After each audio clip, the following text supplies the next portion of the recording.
大家好，我是夏妈。天气比较冷，今天呢我在家里面做了一点甜品，这个姜撞奶有红糖味道的，我感觉红糖姜撞奶也很好吃诶。现在不是新疆已经下来了吗？就这种辣度又好，然后汁水又多，你给它稍微的用刀背拍一拍，拍碎了以后就这样子徒手挤出来就有挺多汁水的了。挤干了以后的话呢，过滤一下，然后下面不是有这种淀粉嘛，你给它稍微的刮一下哈。我的话呢，我那个碗很小哈，就那个勺子一勺的这个姜汁，然后再冲一碗的这个牛奶就刚好了。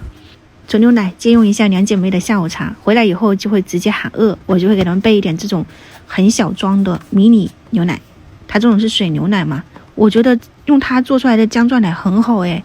感觉水牛乳的味道会更浓郁，而且它这个蛋白质是4嘛，所以做姜撞奶是很合适的，不需要加其他的什么奶粉啊。我用过其他的，我都需要加奶粉它才会凝固的好，这个就不用。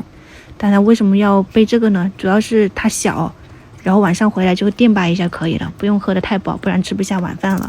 我倒了有4瓶哈，一瓶是125毫升，所以这里是500毫升的水牛乳，给它加了一点点糖，稍微开个中火，烧到边缘有一点冒泡了，你看看没有？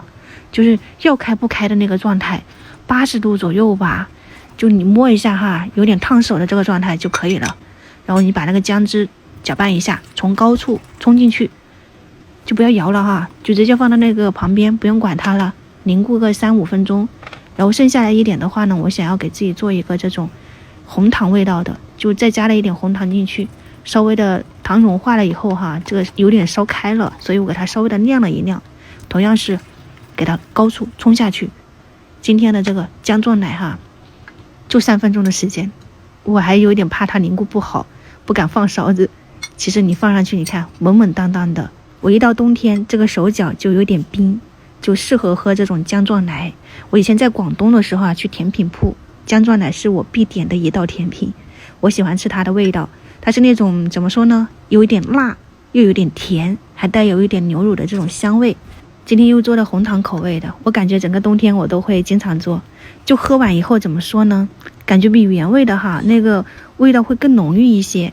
喜欢这道甜品又喜欢这个味道的朋友可以尝试一下，水牛乳做出来很好，原味的也不错，我就先开吃了，一勺一勺停不下来。也祝大家生活愉快，我们下次再见，拜拜。